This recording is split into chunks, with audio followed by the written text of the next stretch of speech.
Assalamualaikum warahmatullahi wabarakatuh. Perkenalkan, nama saya Adeka Relna Berbangun dengan NIM 2103248. Baiklah, di sini saya akan membuat tugas video tentang mata kuliah Manajemen Risiko dan Bisnis. Langsung saja, apa itu risiko? Risiko adalah kemungkinan hasil yang diperoleh menyimpang dari yang diharapkan. Risiko itu sendiri bersifat inheren atau melekat pada segala sesuatu. Dia bersanding side by side dengan value, layaknya dua sisi mata uang yang sama. Yang membedakan di antaranya adalah seberapa besar tingkat paparan risikonya serta seberapa besar tingkat penerimaannya terhadap risiko tersebut. Ada pula beberapa bencana yang dapat menimbulkan kerugian. Yang pertama itu ada banjir, tanah longsor, gempa, gelombang laut yang tinggi. Selanjutnya, faktor penyebab terjadinya risiko. Yang pertama ada bahaya fisik. Misalnya, berhubungan dengan fasilitas bangunan suatu kantor, peralatan yang gagal produk, contoh tabung gas meledak, pesawat terbang jatuh, kapal laut tenggelam, mobil mogok tanpa sebab, dan lain sebagainya. Yang kedua itu ada bahaya moral. Misalnya, sikap ketidakjujuran atau ketidakdisiplinan, sikap yang tidak hati-hati ataupun kurangnya perhatian dari pihak-pihak terkait dalam suatu organisasi. Selanjutnya ada bahaya karena hukum dan peraturan. Misalnya, akibat mengabaikan undang-undang atau peraturan yang telah ditetapkan. Selanjutnya, ada pula sumber-sumber risiko. Yang pertama itu sumber risiko politik, lingkungan, perencanaan, pemasaran, ekonomi, keuangan, alami, proyek, teknis, manusia, kriminal, dan keselamatan. Ada pula jenis-jenis risiko. Yang pertama itu risiko murni. Apa itu risiko murni? Risiko murni adalah suatu risiko yang bila mana terjadi akan memberikan kerugian. Dan apabila tidak terjadi, maka tidak menimbulkan kerugian, namun juga tidak menimbulkan keuntungan. Risiko ini akibatnya hanya ada dua macam. Yang pertama ada rugi, yang kedua ada break even. Contohnya adalah pencurian, kecelakaan, ataupun kebakaran. Yang kedua, risiko spekulasi. Risiko spekulasi adalah risiko yang berkaitan dengan terjadinya dua kemungkinan, yaitu peluang mengalami kerugian finansial atau memperoleh keuntungan. Risiko ini akibatnya ada tiga macam. Yang pertama ada rugi, yang kedua untung, yang ketiga ada break even. Contohnya itu adalah investasi saham di bursa efek, membeli undian, dan sebagainya. Yang ketiga itu ada risiko bisnis. Risiko bisnis adalah risiko yang dihadapi oleh organisasi atas kualitas dan keunggulan pada beberapa produk pasar yang dimiliki oleh organisasi. Risiko seperti ini hadir karena adanya ketidakpastian dari aktivitas-aktivitas bisnis seperti inovasi teknologi serta desain produk dan pemasaran. Selanjutnya itu ada risiko strategi. Risiko strategi muncul karena adanya perubahan fundamental pada lingkungan ekonomi atau politik.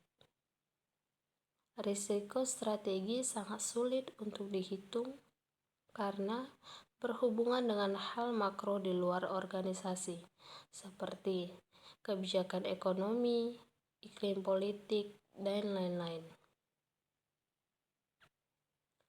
Selanjutnya itu ada risiko keuangan. Risiko finansial merupakan risiko yang timbul sebagai akibat adanya pergerakan pada pasar finansial yang tidak dapat diperkirakan. Risiko ini berkaitan dengan kerugian yang mungkin dihadapi dalam pasar finansial, seperti kerugian akibat pergerakan tingkat suku bunga atau adanya kegagalan dalam obligasi finansial. Adapun kategori risiko. Risiko dari sudut pandang penyebab, risiko keuangan, risiko operasional. Selanjutnya ada risiko dari sudut pandang akibat. Ada risiko murni, misalnya kebakaran, dan ada risiko spekulatif, misalnya risiko melakukan investasi. Selanjutnya ada risiko dari sudut pandang aktivitas, misalnya aktivitas pemberian kredit oleh bank, aktivitas pelayanan kepada masyarakat. Selanjutnya aktivitas dari sudut pandang kejadian, misalnya risiko kebakaran. Selanjutnya ada kategori risiko dari sudut pandang jenis risiko. Itu mencakup risiko teknologi, risiko keuangan atau ekonomi, risiko sumber daya manusia, misalnya kapasitas, hak intelektual, risiko kesehatan, risiko politik, ada risiko hukum, risiko keamanan, dan lain-lain. Selanjutnya ada risiko dari sudut pandang sumbernya. Risiko eksternal, misalnya politik, ekonomi, bencana alam. Yang kedua ada risiko internal, misalnya reputasi, keamanan, manajemen, informasi untuk pengambilan keputusan. Selanjutnya ada risiko dari sudut pandang penerima risiko, mencakup orang atau human risk, risiko reputasi, hasil program, bangunan dan aset, lingkungan, pelayanan, dan lain-lain. Selanjutnya ada kategori risiko dari sudut pandang tingkat kemungkinan. Ada level atau status risiko, misalnya risiko rendah, risiko menengah, dan risiko tinggi. Risiko dari sudut pandang kemampuan mengendalikan, misalnya itu risiko yang sangat terkendali, risiko yang kurang terkendali, risiko yang tidak atau sangat sulit dikendalikan. Selanjutnya, risiko dari sudut pandang hierarki risiko. Misalnya, risiko strategis, risiko program, risiko proyek, dan risiko operasional. Selanjutnya, risiko dari sudut pandang penetapan tujuan organisasi. Ada risiko strategis, berhubungan dengan keselarasan dengan secara risiko. Ada risiko operasional. Risiko operasional ini berhubungan dengan efektivitas dan efisiensi aktivitas operasi. Ada risiko pelaporan. Risiko pelaporan ini berhubungan dengan keandalan dalam proses pengambilan keputusan. Dan ada risiko ketaatan. Risiko ketaatan ini berhubungan dengan kesesuaian terhadap regulasi yang berlaku. Selanjutnya ada manajemen risiko. Apa itu manajemen risiko? Manajemen risiko adalah suatu pendekatan sistematis untuk menentukan tindakan terbaik dalam kondisi ketidakpastian. Proses manajemen selanjutnya ada manajemen risiko. Apa manajemen risiko itu? Manajemen risiko adalah suatu pendekatan sistematis untuk menentukan tindakan terbaik dalam kondisi ketidakpastian. Proses manajemen risiko yang lengkap dimulai dari penetapan konteks, identifikasi risiko, analisis risiko, evaluasi risiko, dan penanganan risiko, serta dilengkapi dengan adanya komunikasi dan konsultasi pada masing-masing tahapan dan monitoring review. Ada pula tujuan manajemen risiko. Yang pertama itu, tujuan manajemen risiko untuk melindungi organisasi dari tingkat risiko signifikan yang dapat menghambat pencapaian tujuan organisasi. Tujuan manajemen risiko untuk mendorong manajemen untuk bertindak proaktif, mengurangi risiko kerugian, menjadikan pengelolaan risiko sebagai sumber keunggulan bersaing dan keunggulan kinerja organisasi. Tujuan manajemen risiko untuk memberikan dasar yang kuat dalam pengambilan keputusan dan perencanaan. Berikutnya, tujuan manajemen risiko mendorong setiap insan organisasi untuk bertindak hati-hati dalam menghadapi risiko organisasi sebagai upaya memaksimalkan nilai organisasi demi mencapai tujuan yang diinginkan bersama. Selanjutnya ada pula tujuan manajemen risiko untuk meningkatkan kepatuhan kepada regulasi. Kemudian tujuan manajemen risiko untuk meningkatkan kepentingan dan kepercayaan para pemangku kepentingan. Selanjutnya, tujuan manajemen risiko untuk membangun kemampuan mensosialisasikan pemahaman mengenai risiko dan pentingnya pengelolaan risiko.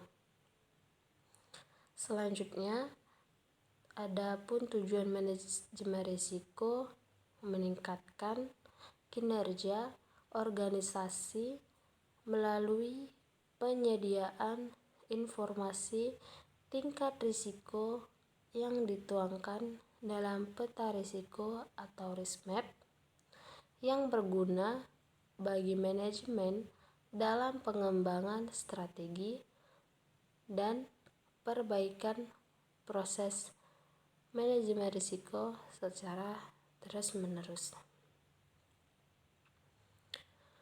Selanjutnya, adapun manfaat manajemen risiko. Yang pertama, manfaat manajemen risiko mengurangi kejutan. Yang kedua, manfaat manajemen risiko untuk meningkatkan kesempatan memanfaatkan peluang. Yang ketiga, manfaat manajemen risiko untuk meningkatkan kualitas perencanaan dan meningkatkan pencapaian kinerja. Yang keempat, manfaat manajemen risiko untuk meningkatkan hubungan yang baik dengan pemangku kepentingan. Manfaat manajemen risiko yang kelima untuk meningkatkan kualitas pengambilan keputusan. Manfaat manajemen risiko yang keenam yaitu untuk meningkatkan reputasi organisasi. Manfaat manajemen risiko yang ketujuh ialah meningkatkan rasa aman bagi pimpinan dan seluruh pegawai. Manfaat manajemen risiko yang terakhir ialah untuk meningkatkan akuntabilitas dan tata kelola organisasi. Selanjutnya itu ada prinsip manajemen risiko. Prinsip manajemen risiko yang pertama ada melindungi dan menciptakan nilai tambah. Prinsip manajemen risiko yang kedua ialah bagian terpadu dari proses organisasi. Prinsip manajemen risiko yang ketiga ialah bagian dari proses pengambilan keputusan.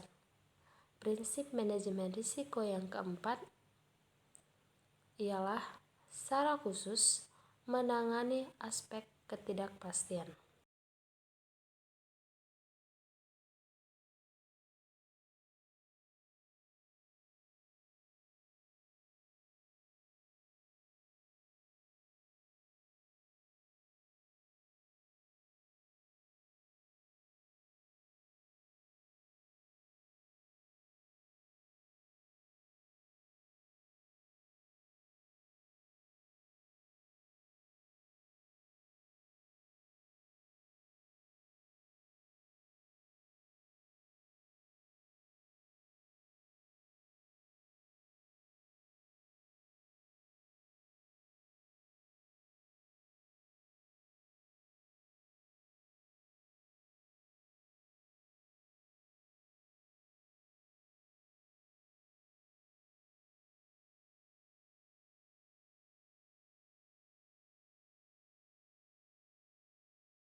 probabilitas risiko semacam itu sangat kecil.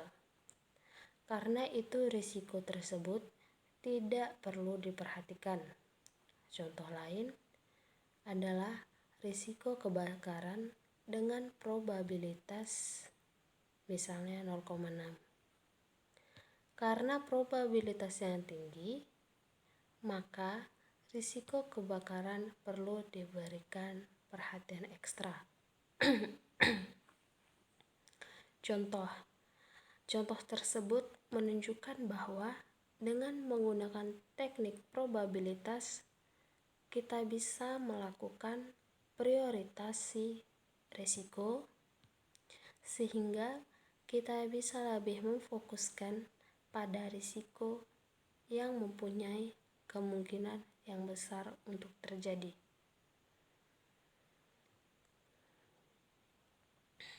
Contoh lainnya adalah membuat matriks. Dengan sumbu mendatar adalah probabilitas terjadinya risiko. Dan sumbu vertikal adalah tingkat keseriusan konsekuensi risiko tersebut atau besarnya kerugian yang timbul akibat risiko tersebut. Setiap risiko bisa dievaluasi kemudian dimasukkan ke dalam matriks tersebut. Sebagai contoh, risiko kebakaran yang mempunyai probabilitas tinggi. Jika kebakaran terjadi, maka kerugian yang diakibatkan akan besar juga atau tinggi. Dengan demikian, risiko kebakaran akan ditempatkan pada kuadran probabilitas tinggi dan severity tinggi. Selanjutnya, langkah yang lebih tepat bisa dirumuskan. Sebagai contoh, untuk risiko kebakaran seperti itu, langkah yang lebih aktif bisa ditunjukkan untuk menangani risiko kebakaran tersebut. Untuk risiko lain, evaluasi dan pengukuran yang berbeda bisa dilakukan. Sebagai contoh, risiko perubahan tingkat bunga bisa diukur dengan teknik duration atau durasi.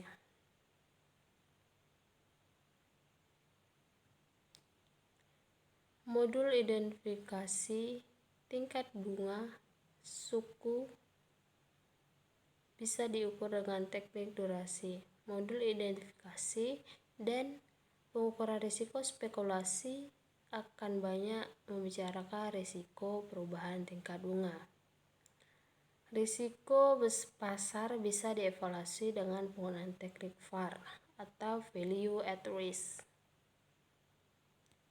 Pemahaman kita terhadap beberapa risiko sudah cukup baik sehingga teknik pengukuran risiko tersebut sudah berkembang. Sementara pemahaman kita terhadap risiko lain belum begitu baik sehingga teknik pengukuran risiko tersebut belum begitu berkembang.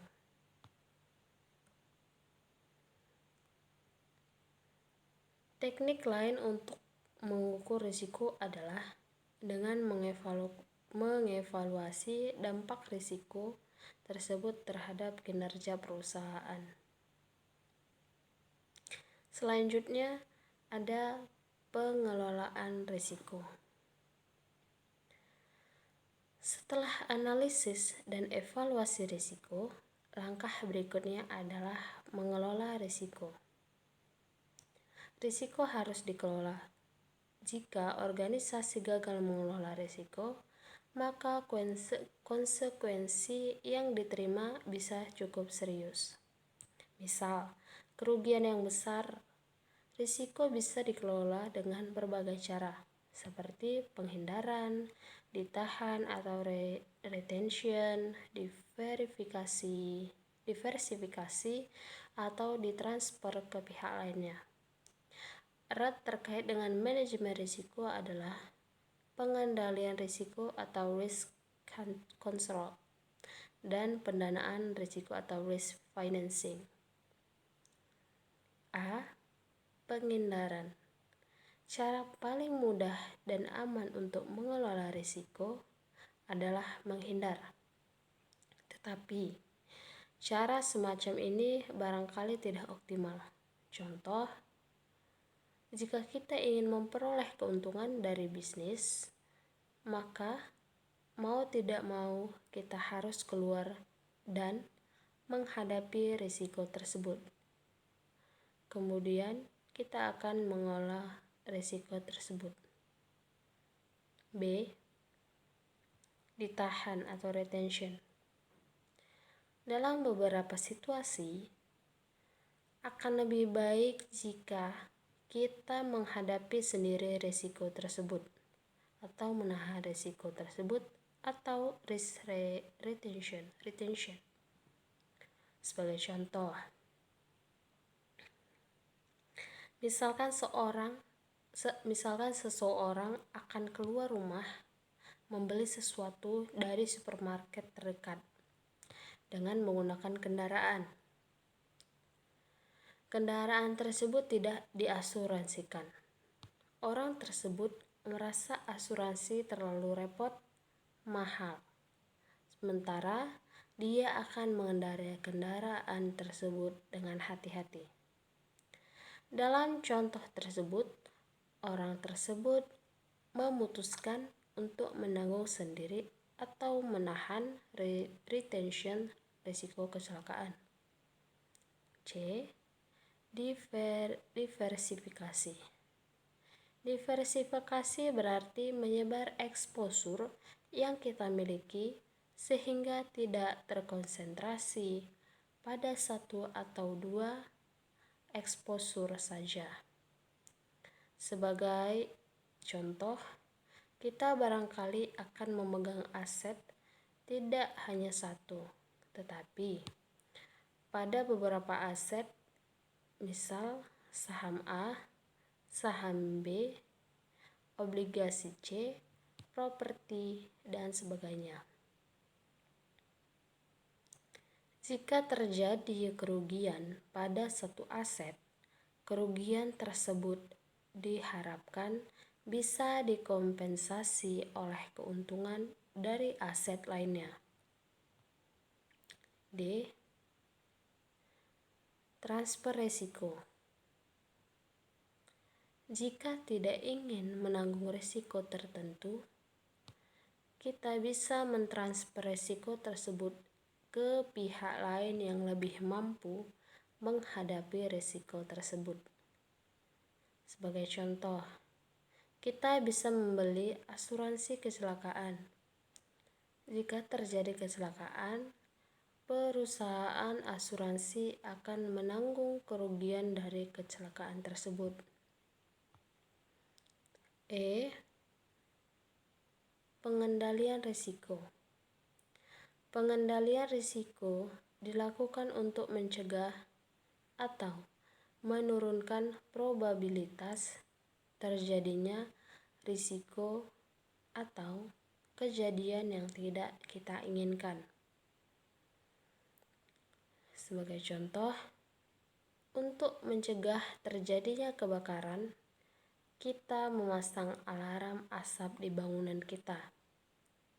Alarm tersebut merupakan salah satu cara kita mengendalikan risiko kebakaran. F. Pendanaan risiko. Pendanaan risiko mempunyai arti bagaimana mendanai kerugian yang terjadi jika suatu risiko. Sebagai contoh, jika terjadi kebakaran, bagaimana menanggung kerugian akibat kebakaran tersebut? Apakah dari asuransi ataukah menggunakan dana dan cadangan. Isu semacam itu masuk dalam wilayah pendanaan risiko. Di samping proses manajemen risiko seperti yang disebutkan di muka, manajemen risiko suatu organisasi juga memerlukan infrastruktur baik keras maupun lunak. Sebagai contoh, manajemen risiko barangkali akan memerlukan sistem komputer atau analisis risiko. Manajemen risiko juga memerlukan staf atau struktur organisasi yang tepat. Infrastruktur manajemen risiko tidak dibahas secara khusus.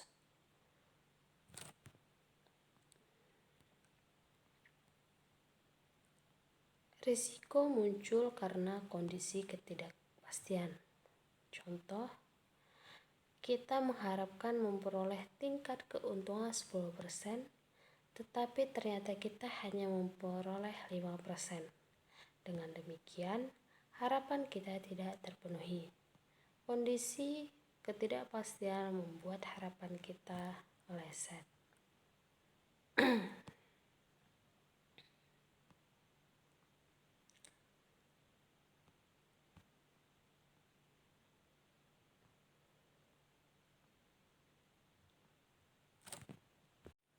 Selanjutnya ada elemen manajemen risiko organisasi.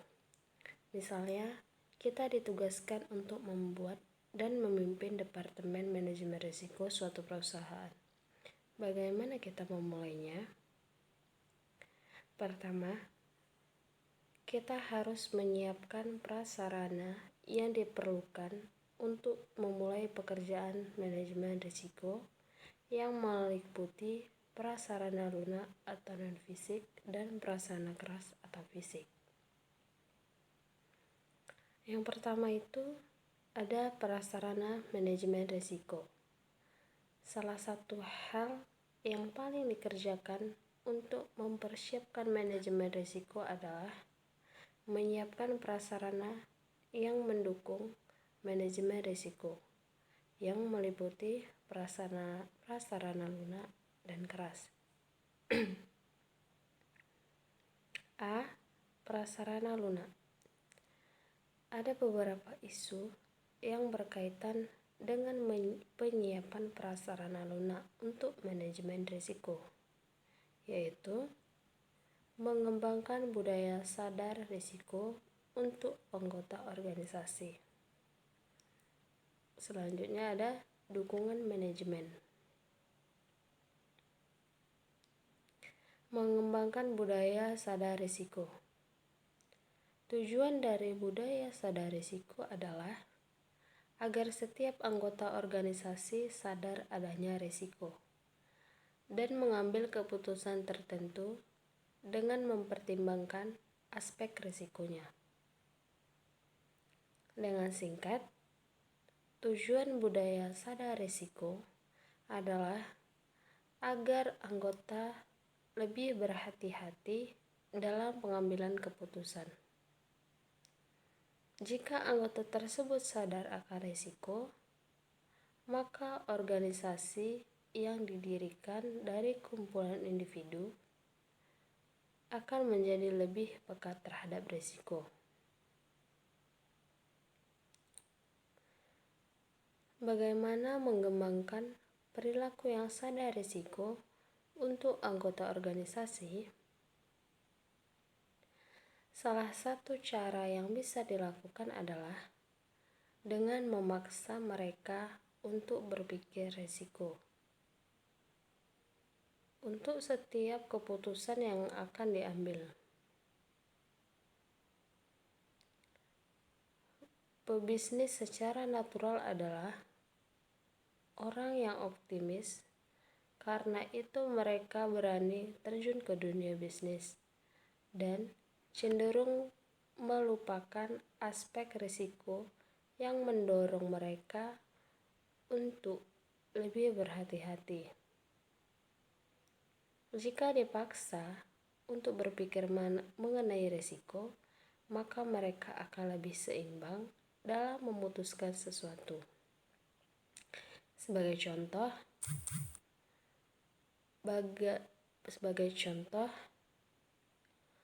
bagian berikut ini menunjukkan 3 aspek yang harus dipikirkan oleh manajer dalam pengambilan keputusan, yaitu aspek strategi, operasi, dan risiko.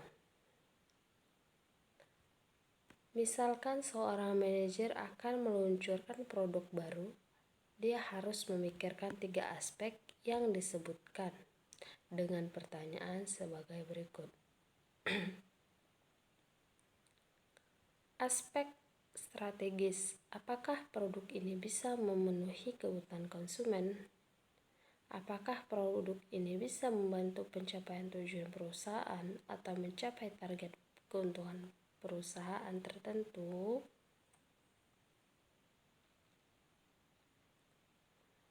Selanjutnya, mengembangkan kesadaran risiko juga bisa dilakukan melalui workshop atau pertemuan secara berkala antar manajer atau anggota organisasi.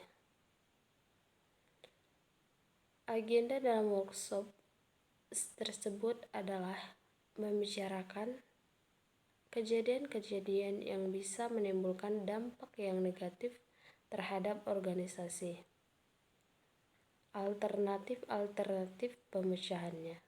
Workshop tersebut bisa dikelola oleh manajer risiko perusahaan atau departemen risiko perusahaan. Melalui workshop atau pertemuan yang reguler yang membicarakan risiko dengan segala aspeknya yang relevan, anggota organisasi diharapkan menjadi lebih sadar akan risiko yang dihadapi organisasi. Teknik yang bisa digunakan adalah memasukkan risiko ke dalam elemen penilaian kinerja. Sebagai contoh,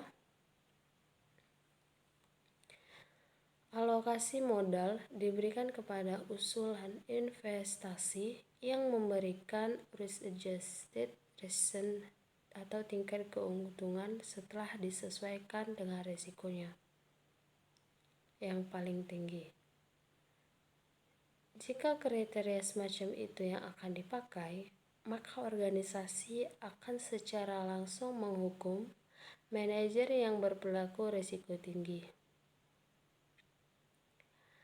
Risiko tinggi bisa dibenarkan sepanjang memberikan tingkat keuntungan yang diharapkan yang lebih tinggi juga. Dengan mekanisme evaluasi semacam itu, manajer diharapkan akan lebih sadar mengenai risiko, dan budaya risiko di organisasi akan menjadi semakin baik. Dukungan manajemen. Dukungan manajemen, khususnya manajemen puncak, terhadap program manajemen risiko penting diberikan. Bentuk dokumen bisa eksplisit maupun implisit. Dukungan manajemen puncak bisa dituangkan antara lain ke dalam pernyataan tertulis. Misal, manajemen puncak mendukung atau ikut merumuskan misi dan visi, prosedur dan kebijakan yang berkaitan dengan manajemen risiko. Dukungan manajemen juga bisa ditunjukkan melalui partisipasi manajemen pada program-program manajemen risiko. B. Prasarana keras. Di samping prasarana lunak, prasarana keras juga perlu disiapkan. Contoh prasarana keras yang perlu dipersiapkan adalah ruangan perkantoran, komputer, dan prasarana fisik lainnya. Prasarana fisik tersebut perlu disiapkan agar pekerjaan manajemen risiko berjalan sebagaimana mestinya. 2. Proses manajemen risiko. Elemen yang lebih penting lagi dalam proses manajemen risiko. Proses atau fungsi manajemen sering diterjemahkan ke dalam 3 langkah, yaitu perencanaan, pelaksanaan, dan pengendalian. Mengikuti kebiasaan tersebut, proses manajemen risiko juga bisa dibagi ke dalam 3 tahap, yaitu perencanaan, pelaksanaan, dan pengendalian manajemen risiko. A. Perencanaan. Perencanaan manajemen risiko bisa dimulai dengan menetapkan visi, misi, dan tujuan yang berkaitan dengan manajemen risiko. Kemudian, perencanaan manajemen risiko bisa diteruskan dengan penetapan target, kebijakan, dan prosedur yang berkaitan dengan manajemen risiko. Akan lebih baik lagi jika visi misi, kebijakan, dan prosedur tersebut dituangkan secara tertulis. Dokumen tertulis semacam itu memudahkan pengarahan sekaligus menegaskan dukungan manajemen terhadap program manajemen risiko. B. Pelaksanaan. Pelaksanaan manajemen risiko meliputi aktivitas operasional yang berkaitan dengan manajemen risiko. Proses identifikasi dan pengukuran risiko kemudian diteruskan dengan manajemen atau pengelolaan risiko merupakan aktivitas operasional yang utama dari manajemen risiko. Identifikasi, pengukuran, dan manajemen risiko adalah dibicarakan lebih detail di bagian 2, 3, dan 4 dari modul ini. Bagian khusus membicarakan ilustrasi bagaimana perusahaan menerapkan bagaimana manajemen risiko secara terencana dan sistematis organisasinya.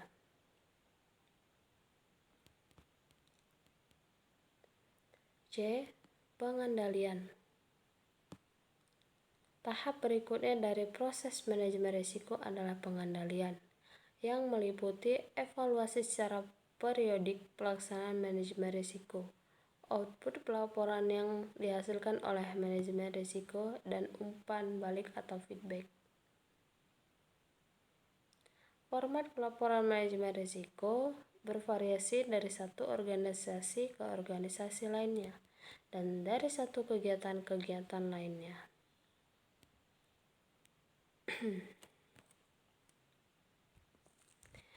Banyak cara membuat pelaku dalam organisasi menjadi sadar akan risiko, seperti workshop dan penilaian kerja yang memasukkan risiko. Workshop dilakukan untuk mendiskusikan kejadian-kejadian atau risiko yang dianggap bisa merugikan perusahaan. Kemudian, dilakukan diskusi untuk menentukan akar atau sumber permasalahan dan bagaimana perusahaan bisa mengatasi kejadian tersebut jika menimpa perusahaan. Melalui diskusi semacam itu, pelaku dalam organisasi diharapkan menjadi sadar akan risiko. Penilaian kerja yang memasukkan risiko juga bisa dikembangkan. Pada intinya, penilaian tersebut dilakukan dengan mempertimbangkan risiko secara eksplisit. Sebagai ilustrasi, manajer yang akan menggunakan sumber daya perusahaan untuk melakukan kegiatan bisnis yang lebih berisiko akan dikenakan tingkat keuntungan minimal yang lebih tinggi dibandingkan dengan manajer yang melakukan kegiatan bisnis yang kurang berisiko. Contoh lain, karyawan yang sering melakukan kesalahan operasional, misalnya teller bank sering menghitung uang, bisa ditegur atau diberi peringatan. Melalui cara tersebut, manajer dan karyawan dalam perusahaan akan semakin berhati-hati karena kehati-hatian tersebut akan mempengaruhi kinerja mereka.